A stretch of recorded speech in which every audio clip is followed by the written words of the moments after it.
फारसी के एक बुजुर्ग ने इसको लिखा है कि हर कस के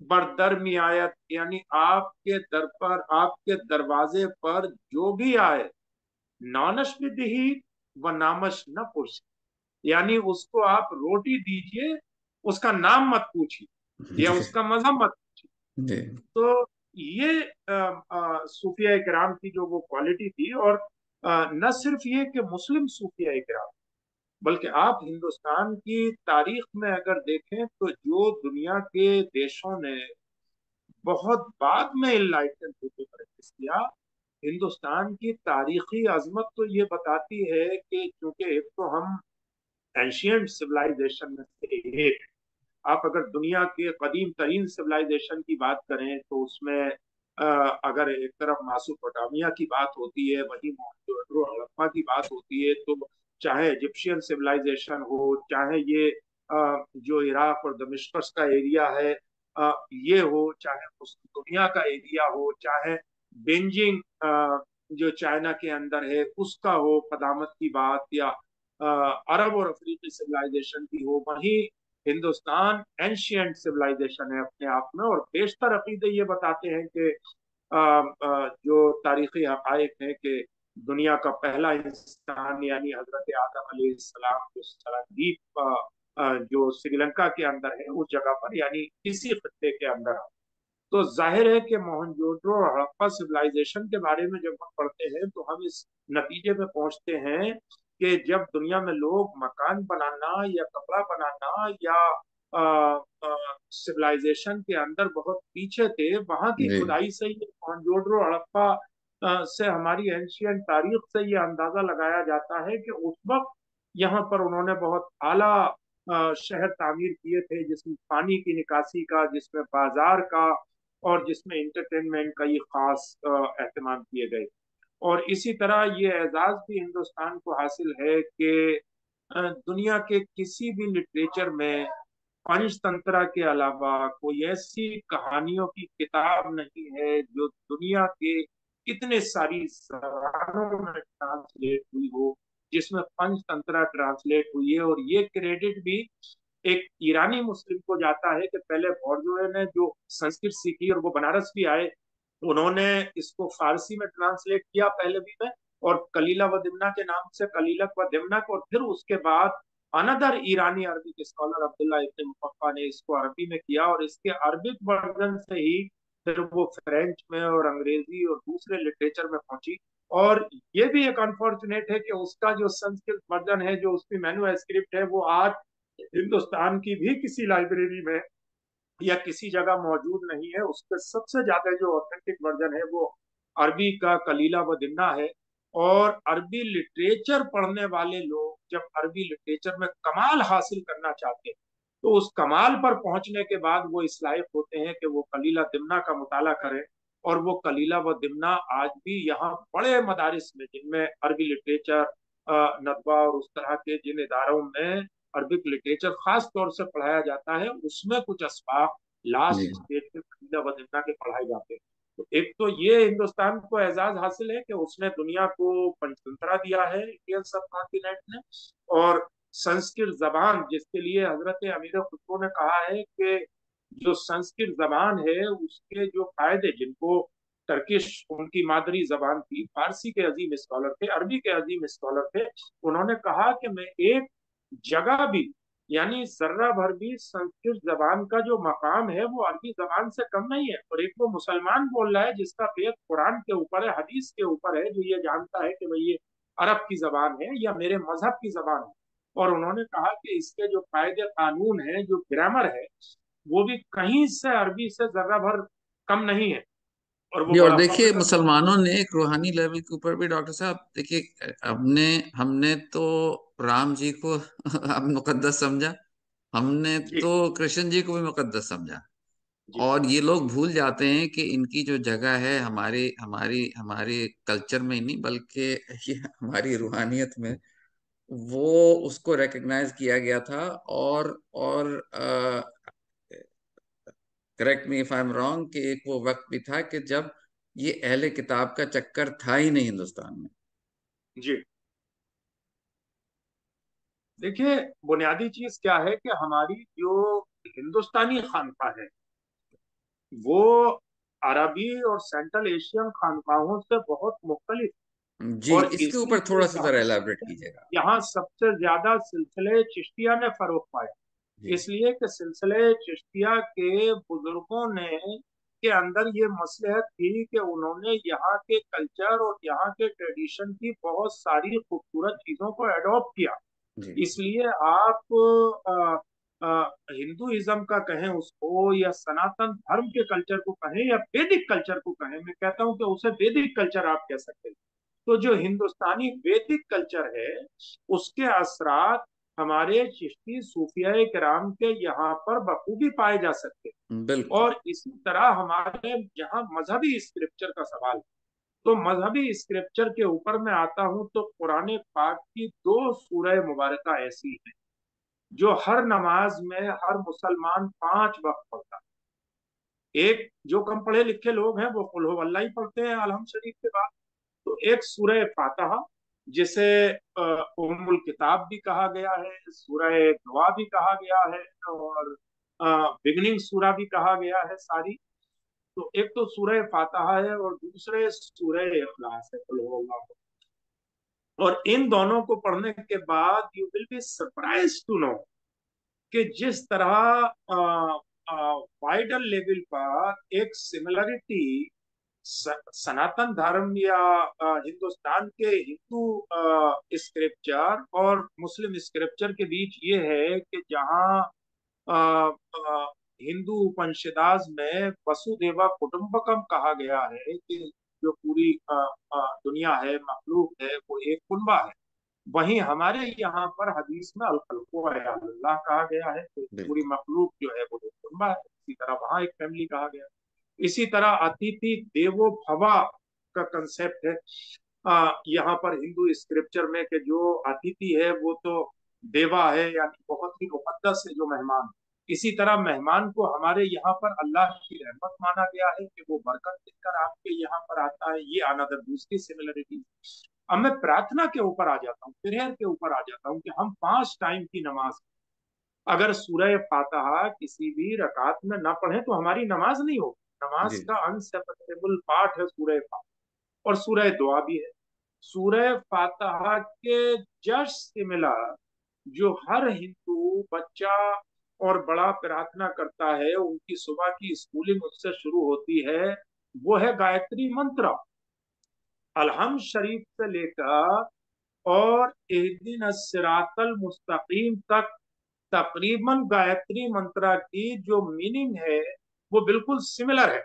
वाह वाह। बस सिर्फ उसमें एक लास्ट वर्स नहीं है, जो जो कुरान में लास्ट वर्स जो हमारी है, गैरिल मगदूबी अलैहिम वलद्दालिन।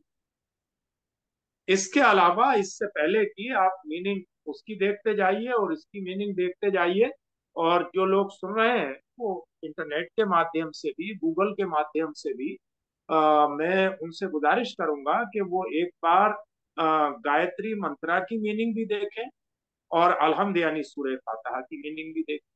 इसी तरह से दूसरी, अल्लाह की वहदानियत के ऊपर, वननेस ऑफ गॉड के ऊपर जो मास्टर पीस है कुरान के अंदर। यूं तो बहुत जगह अल्लाह की वहदानियत का जिक्र है, लेकिन जो मास्टर पीस है सूरह है वो सूरह इखलास है।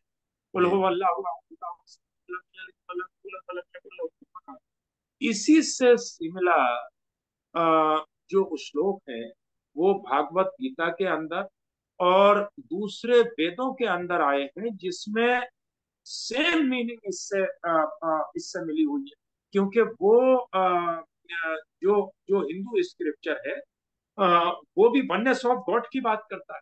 जी। और एक एक किसी तारीखदान ने बड़ी ही खूबसूरत बात कही कि इस्लाम जब अरब से निकलकर अफ्रीका और यूरोप और दुनिया के दूसरे खित्तों में फैला, तो ये तारीखी सच्चाई है कि आइदर या तो इस्लाम ने जहां पहुंचा कंप्लीट स्वीप किया, ये कंप्लीट फ्लॉप हुआ। बहुत सारे अलावा मुल्कों में आप, हिंदुस्तान के सर। जी, अलावा हिंदुस्तान, जी। हिंदुस्तान में नेदर इस्लाम completely flop neither completely sweep. तो इस्लाम जिस फलसफे की बुनियाद पर बढ़ा वो वननेस ऑफ गॉड का था, यानी एक खुदा की इबादत, एक खुदा की तरफ बुलाना।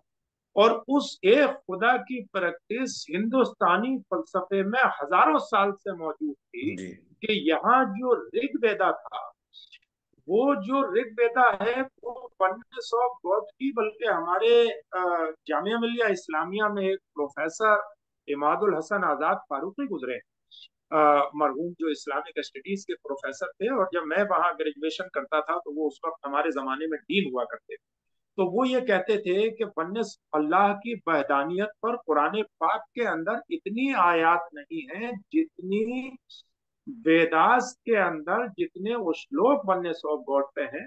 क्योंकि कुरान के नुजूल के वक्त सोसाइटी इस हद तक रिफॉर्म जरूर हो चुकी थी कि उसमें काफी हद तक लोग वननेस ऑफ गॉड यानी एक खुदा पर यकीन करने लगे। जी तो यहाँ बहुत सारी चीजें हैं, जैसे हिंदू वेदांत में जो ब्रह्मा सूत्र है वो कहता है कि एकम ब्रह्म द्वितीया नास्ते नह ना नास्ते किंचन परमत, यानी ईश्वर एक ही है, दूसरा नहीं है, नहीं है, जरा जी बराबर भी नहीं। बिल्कुल तो बिल्कुल, तो ये कोलो वल्ला ही हो गया। जी जी जी। तो और इसी ये तरह देखिए जो आपने बहुत ये अच्छी ये बात की। और देखिए हमारा जहाँ तक बताला है, हमें तो ये मालूम हुआ है कि ख्वाजा गरीब नवाज सरकार जो है वो हिंदुस्तान उनके आने की वजह यही थी जी कि वो इतने फैसिनेटेड थे कि ये एक एक बिल्कुल एक फर्क, एक तहजीब और सिविलाइजेशन है जहाँ पे अल्लाह की इस तरह पूजा होती है, खुदा की पूजा जी होती है, और वो जिस तरह खुदा को समझते हैं वो उसको समझने के लिए सरकार जो है वो उन्होंने हिंदुस्तान का रुख किया।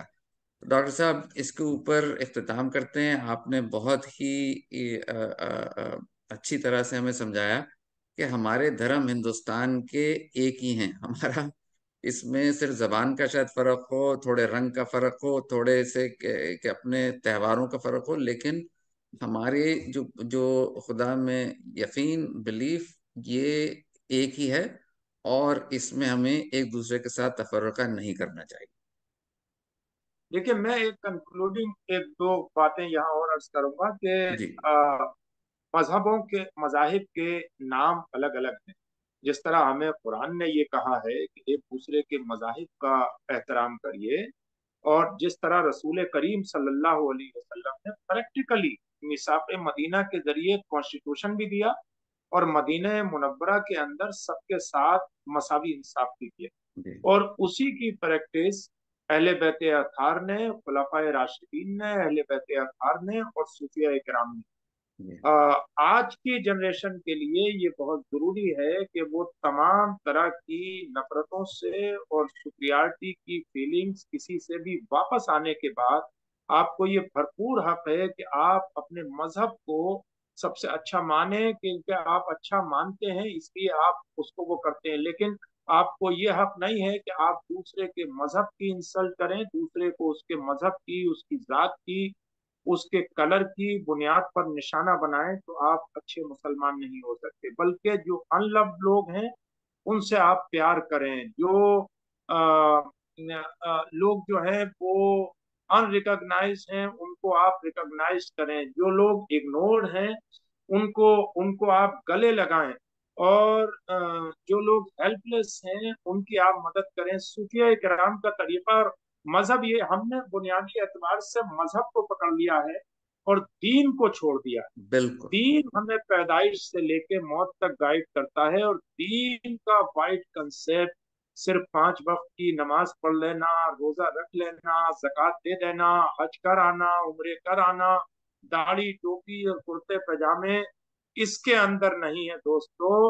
दीन पड़ोसियों के हुकूक का ख्याल रखने का नाम है। अखलाकियात। दीन इंसानियत से मोहब्बत करने का नाम है। दीन अखलाकियात का नाम है। दीन रोते हुए बच्चे को हंसाने का नाम है। दीन जिंदगी के आखिरी पायदान पे खड़े हुए लोगों को गले लगाने का नाम है। दीन जात, बिरादरी, मजहब, रेस, कलर, जेंडर, इससे ऊपर उठने के बाद इंसानियत की सच्ची खिदमत करने का नाम है, सेवा करने का नाम है।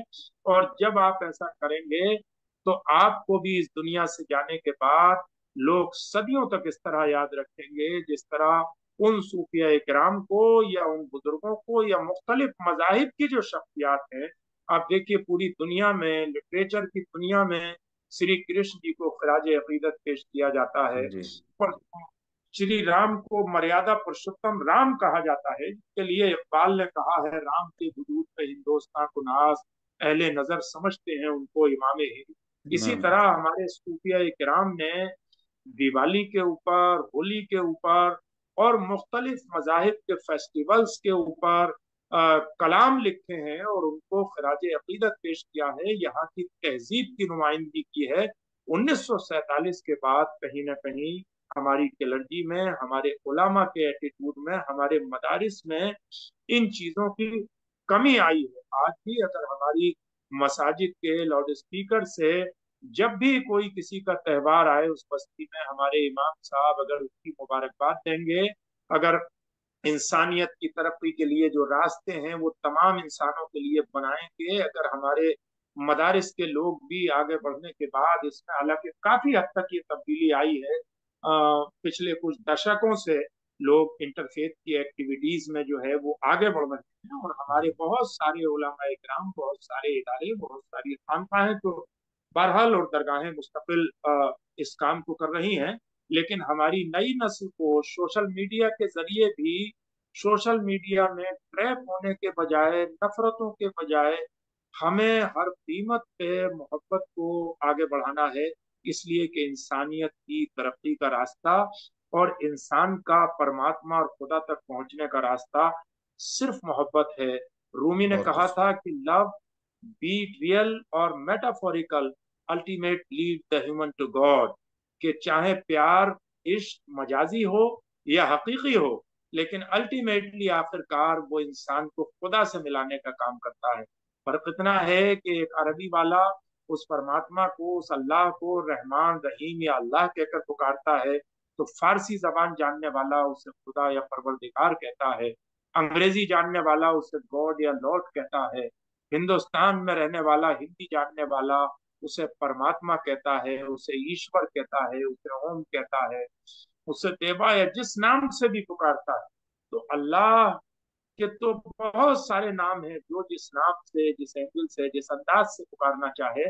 तो हमें ये नहीं देखना है कि हमारे अंदर इख्तिलाफ कहाँ कहाँ है, हमें ये देखना है कि हमारे अंदर सिमिलरिटीज क्या क्या है। रूहानियत के हवाले से हमारी खानकाहों में अगर जिक्र अस्कार मौजूद है, तो वहीं अध्यात्म और मेडिटेशन जैन सिलसिले के अंदर भी जी। मौजूद है।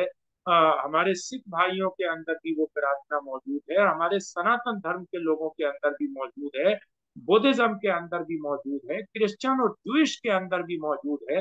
तो दुनिया का हर मजहब इंसान को इंसान बनाने की और आत्मा को परमात्मा से मिलाने की और इंसान को खुदा से मिलाने की कोशिश करता है। हम इंसानियत से मोहब्बत करेंगे तो ये दुनिया बहुत खूबसूरत हो जाएगी। इसलिए ये कोशिश करिए कि आप किसी भी, कोई भी मजहब हो आपका, पहले आप अच्छे इंसान बने, और जिस दिन आप अच्छे इंसान बन जाएंगे, आप अच्छे मुसलमान भी कहलाएंगे, अच्छे हिंदू भी कहलाएंगे, अच्छे सिख भी कहलाएंगे, अच्छे क्रिश्चियन या पारसी या जूश भी कहलाएंगे। और अच्छे हमें, हिंदुस्तानी और पाकिस्तानी भी कहलाएंगे। और अच्छे, बेशक बेशक। तो हमें वो है ना कि मजहब नहीं सिखाता आपस में बैर रखना, हिंदी है हम, वतन है हिंद, सरा जहां। सारा। तो बेसिकली हमें जो है वो मजहबों के मजहबी और जो जो ट्रैप है उसमें बहुत सारी जी। ताकतें हो सकती हैं अपने अपने इंटरेस्ट के लिए, जो आपको डिवाइड करने की कोशिश करें। लेकिन आपको हर हाल में यूनाइट रहना है। जी इंसानी, हमारे बिल्कुल। फलक का रंग एक है, हमारी जरूरियात एक है, हमारी रूहानियत एक है। जब भी कोई इंसान तकलीफ में होता है तो वो किसी भी नाम से पुकारे, वो परमात्मा को पुकारना चाहता है। और जब वो बिल्कुल। शुक्रिया अदा करना चाहता है तो वो प्रार्थना करना चाहता है। ये दुनिया के हर बिलीवर के अंदर कायम है। तो काश हर बिलीवर इंसानियत से मोहब्बत करे और हम एक बहुत खूबसूरत इस पूरे सब कॉन्टिनेंट को, हिंदुस्तान को और पूरी दुनिया को बहुत खूबसूरत बनाए, जहाँ किसी के लिए नफरत ना हो, हर तरफ मोहब्बत हो, और कहीं कोई खौफ ना हो, कहीं कोई डर ना हो। और हम एक अच्छे मिसाली इंसान बने और 21वीं सदी को आने वाली नस्लों के लिए एक गोल्डन सेंचुरी। आमीन। आमीन। बहुत बहुत शुक्रिया डॉक्टर साहब आपका, इतनी आपने एनलाइटेंड बातें की और हमें राह रास्त पे फिर से आने की तलकीन। शुक्रिया बहुत बहुत। इंशाल्लाह अगली दफा आपसे ये जो हमारे इंट्रा मुस्लिम जो तफर्रुक हैं, जो हमें जिनसे जो जो पावर बेसिस और पावर स्ट्रक्चर्स बन चुके हैं, उसके ऊपर बात करेंगे, गुफ्तगू करेंगे। शुक्रिया बहुत बहुत आदा। इंशाल्लाह इंशाल्लाह। बहुत बहुत शुक्रिया। Thank you.